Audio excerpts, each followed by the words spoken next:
is this thing? What in the world? What?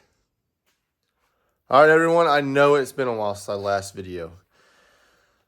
It's because a lot's been going on. A lot has been going on, but also a lot has not really been going on. I'm just stockpiling parts for this engine build right here. And I really haven't touched my car since the last race, since we washed it. I pretty much put it in here, pulled the motor and trans out, and it's been sitting. Eric's car was sitting right where I'm at. I finally got that done. I just put a nose on it, did some fuel tank mounting stuff and some pull bar stuff on that car. He's got it back because he's putting his motor and stuff in it now, getting ready for the Clash. Other than that, just been super busy with the new kiddo and the carbon fiber stuff, but also ordering a bunch of shit on my free time. So the 2024 season starting off with the Clash on the Coast. I'm putting together a Ford motor. I know all you keyboard warriors are already probably typing like, you're an idiot. Fords are really expensive. They're not as good as a Chevrolet, whatever you want to say. I really don't care. Okay, little secret. I really don't. Also, crate motors, because I just got fed up with the crate motor stuff. Spend a lot of money on something you can't repair yourself, and you could probably build for a third of the price of a new one. And I want to be different with a Ford, okay? These Fords, they got a lot of underlying stuff that a lot of people don't know about, and that's what I'm trying to educate people on, because I feel like a lot more people might look at these Fords a little different, maybe even build one for themselves. So right off the bat, these motors, talking stock, cast heads, cast intake, cast block, compared to the same equivalent of a Chevrolet, all cast Chevrolet, these are 120 pounds lighter. 120 pounds lighter. I could literally pick this block up by myself and move it around like it's nothing. That's another huge thing, especially when it comes to racing, right? Now I got to put 120 pounds of lead on the car. I can put it wherever I want. I'm not limited to the front of the car, because once you accelerate, it has to move from the front to the rear to generate grip. I could move it back a little bit, okay? I still need to get your weight and balance right, but I can now put that 120 pounds wherever I want. Our competition is the 604s, okay? This still having cast heads, cast block, being 100% IMCA legal, I'm still 20 pounds lighter, 20 pounds lighter than a 604 that has aluminum heads, that gets the roller cam, all that stuff. So this all cast steel Ford block is lighter than a 604. Hell yeah. Now this one specifically is going to be my stock rebuild. I've bought a total of 3 of these. Over here's another one that I bought. This one is not cleaned up, standard bore. This one, it's going to need some work done, but this is going to be a different type of build. This is going to be my more high-end build. This came out of a late 80s, early 90s Mustang, and this is the one that you want. It's a XXX block. It was a roller block. But the biggest thing is stock. These came with forged flat-top pistons in them. Okay, if you look inside, you should see, I think it's a TMW. Yep, a TMW. That's how you know these are stock forged pistons. 4-valve release, flat tops. You're not going to get crazy good compression. You could get more compression just having a 2-valve release. But doing a stock rebuild, just piston rings and bearings, for this IMCA racing purpose, that's what you want. Now that other block over there came out of a Crown Vic. It had dish pistons in it. The cylinder walls are not good, as y'all saw. So I'm going to bore that one out and put a stroker kit in. That's going to be my 331. So with these Ford motors, there's a couple different stroker kits that guys are putting in them. A lot of street strip guys are putting 347s in them. They're going to swear by them. You want more power. There's no replacement for displacement, right? It's not really the case with an IMCA car. Hooking up these hard G60 tires and limiting themselves to the shock package and everything. With my equipment and everything, well, with my old motor, 358, I was blowing the tires off like no other. I do not have the right foot there. I do not have the driver talent there to really know how to apply a lot of horsepower to a hard tire on a slick track. Me limiting myself a little bit with this 302 build, I don't think it's a bad thing. But basically, this is a 302 stock rebuild. I should be getting anywhere between 350 and 400 horsepower out of it, according to other people's dynos. But I'm probably going to be more on the 400 side. And that is what a 604 is. A 604 is about 400 horsepower and 400 foot-pounds of torque, around that range, plus or minus 20 or so. If I could get that out of this, then cool, right? Because a Ford, according to my vast research, they are very, very smooth motors. Even with a flat tappet cam, they are very smooth motors. This is my crate killer motor build. Okay, if I can get 400 horsepower, 400 foot-pounds of torque or whatever, and have it be smooth, then I think we'll be very competitive. Now, all machine work is done by me. There was a couple things that I did before I took it to the machine shop to get it cleaned professionally. I milled out this hole right here just so oil drains back quicker. I cleaned up these drainage holes back just to take some of that edge off. I took the sharp edge off of these just a little bit. Just, you don't need a lot. Another thing you can do to your blocks is for your oil filter return. This one already kind of had it done. Some stock ones, it's literally just a hole, okay? You kind of want to smooth that out. I should have probably chamfered this out a little bit more to help it flow a little better because the oiling issues with these Fords, they're not great, but the 302s are probably the best of all the Ford motor lineups.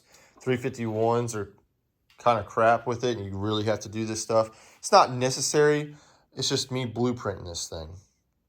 Now, I've got a milling oil pump we're putting in it and an ARP oil pump shaft. So I think my oil pump system or my oil system should be fine. I'm also putting a Claimer oil pan on it. That is from Speedway. They're pretty cheap. They had some baffles in it. Not the prettiest of pans. But like I said, it was cheap. The pickup and everything, I think it was like 150 bucks to me. Now for bearings, I did have the machine shop put cam bearings in for me because it was 90 bucks. And that was with the cam bearings and freeze plugs. Yeah, I don't have the tool for the cam bearings, so I was like, go ahead and do it. It's already there, getting it professionally cleaned. Because this block looked like that ugly one over there, all nasty, cruddy. This one was even worse. Had a lot of carbon in it. But they put cam bearings in it for me. I'm doing new crank bearings, rod bearings. Replacing every bit of hardware with ARP. I got a whole bunch of ARP bolts going in it. So I think we'll be all right. I think this thing should handle 7,500 RPM pretty easily. Now, our rule for open motors, we're limited to 7,800 RPM. People's dyno sheets with these 302s doing with street strip cams, you know, you get from off-the-shelf cams. These things kind of really peak out around 6,000 RPMs. So anything more than that, you know, you're just losing. I think I'm going to still run this thing around 71, no more than 75. But I'm going to probably start out with 7,100 RPMs with a stock bottom end. These things are perfectly fine. There's a couple things you want to do. One of those being is putting a main cap girdle on it. So this is a main cap girdle. Okay, ties all your main caps together. This one is machined out. Already for your caps to fit in there. But you pretty much put your bolts through this when you're putting your caps on. This does not keep your block together. A lot of people on forums were thinking this is to help prevent your block from cracking right down the middle because Fords are really bad about it. This is to keep your main caps from walking at those high RPMs. This one is a steel one. I was wanting to get a DSS one. They're aluminum. And with the DSS ones, you could get a windage tray too. But they won't be able to ship until like January, February, and that's just kind of too late for me. All right, so some piston rings I went with. We went with Total Seals. These are really, really good piston rings. A lot of good reviews out there. And I'm doing a gapless ring. Okay, we're doing molly rings, but we are doing a gapless ring. A second ring gapless ring because I plan on running alcohol on this eventually. Initially, we're going to stay on 110 just because I don't have money for the carburetor, fuel pump, all that thing.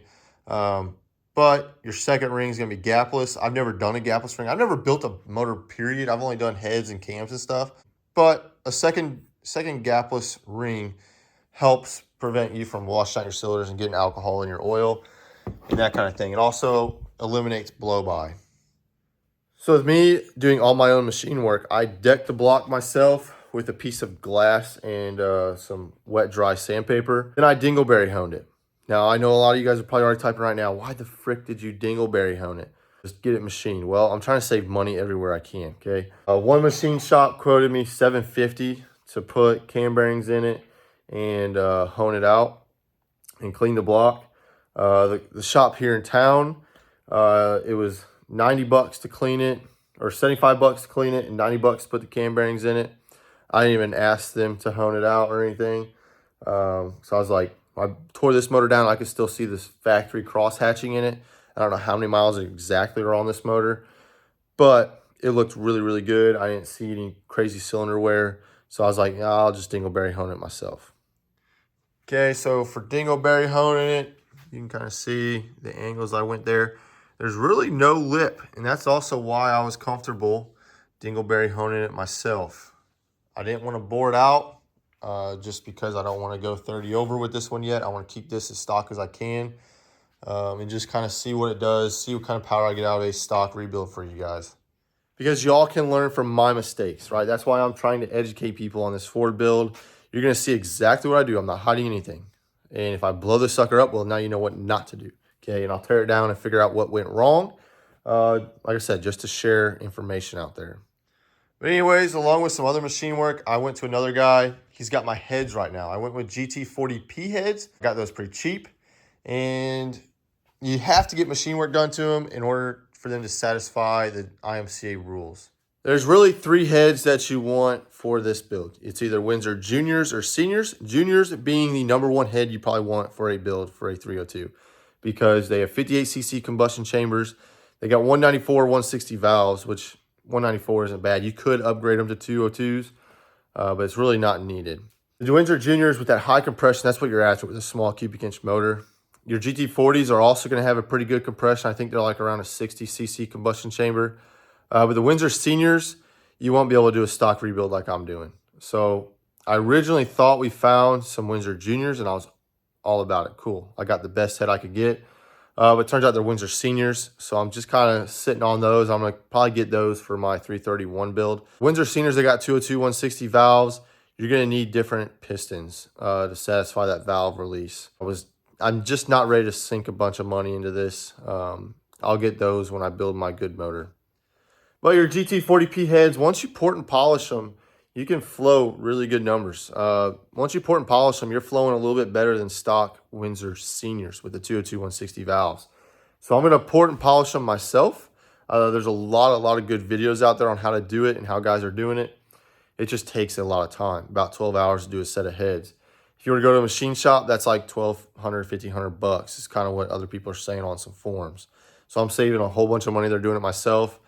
And I'm gonna be more conservative. I don't want to hit a water jacket. I don't want to go too deep anywhere. I don't think I'll get as great flow numbers, but GT40P heads flow a lot of air quickly, just the way they're designed. So what a lot of people don't measure. They just measure flow, but they don't really measure the speed of it. Also, GT40P heads are about 7 pounds lighter head than the World Product heads, so I'm saving 14 pounds there just in heads. Now, intake, I went with the Edelbrock Victor Jr. I found this used, of course, by the way it looks. I'm going to use some aircraft remover, get all this old paint off there, and just let it look like a stock cast aluminum. These are like 500 bucks if you get them new. These are probably the best go-to intake for what we're doing. They flow... Their flow range is like from 3,500 RPM to 75 or 7,000 RPM. You want a single plane high rise like what I got. These have a little bit of casting imperfections in them. Other than that, I'm going to do a light port job on it. I'm just going to gasket match it and kind of just clean them up a little bit. I'm not going to polish them because I still want fuel atomization. I'm just cleaning up any of these little casting marks, and we're just going to call it a day. So other than replacing everything with ARP stuff, this build is probably going to put me under, I haven't really sat down and calculated it. It's going to be under $5 grand for sure, easily, especially with me doing all my own machining. I'm in this motor 300 bucks. All these parts here, I'm in maybe 1,500. The heads, I'm going to have about 1,000 in. Actually, I'm sitting pretty well, probably around the $3,000 mark now that I'm really thinking about it. Now, the main question is really what kind of power this thing's going to put out. You're going to want it on alcohol, 1 for cooling and 2 for a little bit more power. I'm eventually going to get there, right? I'm still I need to buy shocks for the car. I need to buy front suspension stuff. I've got a lot of stuff I need to pay for the car itself. Well, alcohol is eventually going to come. We're going to try it on 110 race gas because that's what my carburetor is already jetted for and set up for. It's what I already have in the fuel tank. My fuel lines are already ready to go for alcohol, but I do need to reroute some stuff because your mechanical fuel pump is on your driver's side now. So we got to move some fuel lines around, that kind of thing. I still also need to get headers because headers are different on these. I need to reroute my steering shaft because I didn't like how that was last year. A lot of crazy binding issues. I did have to get a different mid plate. Shaw, which is what Eric's car was, already had a Ford mid plate in it. They're universal. My bell housing, though, is a universal bell housing, so I didn't need to get a new bell housing. So pretty much, you're going to need different engine mounts, which those I got used for $10 over there. You might need a new mid plate, but most mid plates are universal, like this PPM one here. Of course, headers, but you're going to need everything front accessory-wise is going to be different. Water pump, pulleys, mounts, everything like that. Only thing on the front that you could probably take is your fan. So if y'all are interested in going Ford motor, it is a dedicated Ford swap, right? Headers are like $300-400. The mid plate that you might need is around $100. A bell housing that you might need is around $300-400. So you're in $1,200 and just mounts to just get the motor in the car itself if you are doing this. Like I said, I've saved a lot of money doing used, and we'll see. Once we get this thing together, I'll do a price breakdown, do a build sheet for you guys if you want to follow along, and just kind of go from there. Real quick, I almost ended the video. The cam that I'm going with, I contacted Bullet Cam. They're building me a custom ground cam. I got a cam card sent to me from a guy who did exactly what I'm doing up in Michigan. I don't know if he's comfortable with me sharing that cam card, but I'm pretty much getting the exact same one made with some minor changes. I'll ask him if I could share it. I'm more than comfortable sharing you what exactly my cam card comes out to be. I'm doing a Bullet Cam, solid lifters because we're running high RPMs, and they're matching me a spring to it. I think that's going to come out to be around $500. So just add that to your total too. A lot of power can be found in your cams. I was trying to get a hold of Iski. They could never answer the phone, but Bullet answered the phone, so that's who we're going with. I think that's it. All right, this is just an introductory video of what we're doing with this thing. We'll see if it blows up. Y'all will see if it blows up. It's my first motor build, but I'm having an absolute blast doing this. I'm learning a ton of information, which is awesome. And like I said, I'm gaining experience. So when Rhett gets of age, we can put a good motor together for him. But I'm going to get to work here cleaning this place up. It is a disaster from tearing down 3 different motors. I got oil all over the floor over there. It's a mess. I'm soaking pistons in some Chem Clean or Chem Dip to get all the carbon off of them. I'm cleaning pistons. It's making a mess. I got a lot of work to do around here to get this thing ready. Start kind of porting on the intake a little bit. Waiting on these heads, and I can really bolt everything together. So I appreciate y'all watching. Hopefully y'all are enjoying the content. I'm trying to develop more quality content, not quantity of content. I know a lot of YouTubers are switching to just pumping out a whole lot of videos. I get it because of metrics and getting paid more. I don't really watch a whole lot of YouTube videos, so I don't blame y'all if you haven't made it this far. I don't have time for that kind of thing, right? I'd rather put out good quality stuff that's educational, can get you guys learned up on some stuff, okay? So I appreciate y'all watching. Maybe next video in a couple weeks when this thing's together. I don't know. Depends on my work schedule and with the sun now and how everything's going with the carbon fiber business. I really don't know, but I'm thrashing. I promise you guys. And I'll see y'all in the next one.